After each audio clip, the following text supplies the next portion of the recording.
And welcome back to Houston Newsmakers, where I'm happy to welcome Congressman Al Green, Democrat, representing the 9th Congressional District. Congressman, your response to even the suggested attempt by the State House and State Senate to reconfigure your districts between yours and that one of Congresswoman Jackson Lee.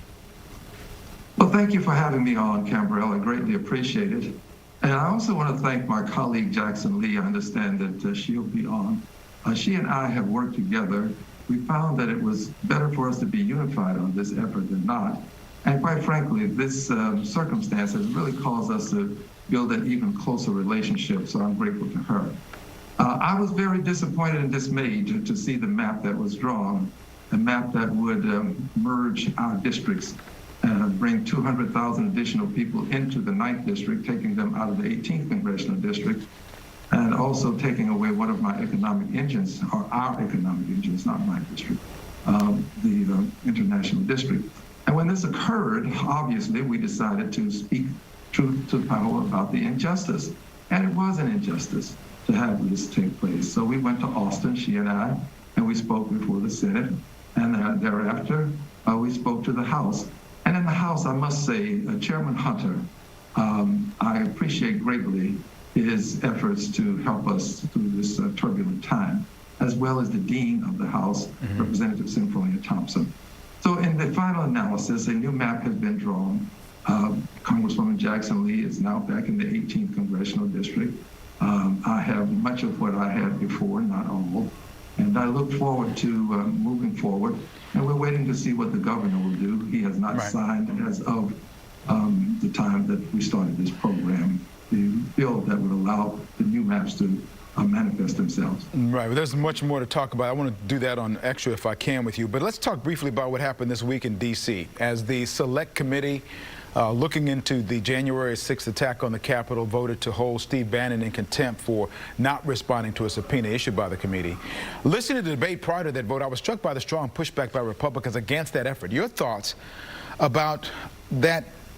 The challenges, how they seem to try to minimize the attack that happened on the 6th of January. Well, someone has said that this was just a stroll through the Capitol, which of course is not true. I was here. I saw what happened. This was an insurrection. This was an attempt to thwart the efforts to bring in a new administration. This is something that we never expected to see. The transfer of power in this country has been something that the world has marveled at. Just to see us have one person move out of office who's the President of the United States and have another person come in. It's been something that we've been very proud of. I'm not proud of what happened on January 6th. Right. We have to get to the bottom of it. If we don't get to the bottom of it, we will do the country a disservice, and we will do democracy an injustice. Voting rights has been a thing. You've been on the front lines of that, pushing for that from the very beginning. As far back as I've known you, you've been on the front edge of that. What do you say about the fact that there's so little support coming from the other side of the aisle? The votes have been very stark in terms of reauthorization of the Voting Rights Act. I'd love to see us reauthorize it. As you know, Section 4E was eviscerated, and that, as a result, Section 5 was emasculated. We need to have the voting rights pre-clearance provisions back into effect. I'm very disappointed that the members are not assisting with this. My hope is that the Democrats will be able to do it, because it appears that our colleagues across the aisle are not going to provide any additional assistance.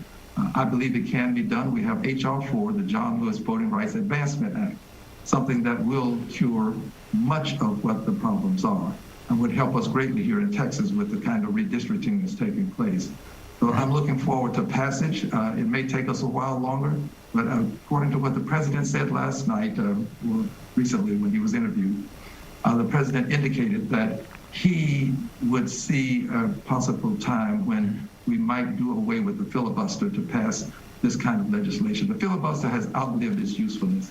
We need to get rid of it so that we can move the country forward. More conversation with Congressman Al Green and his focus on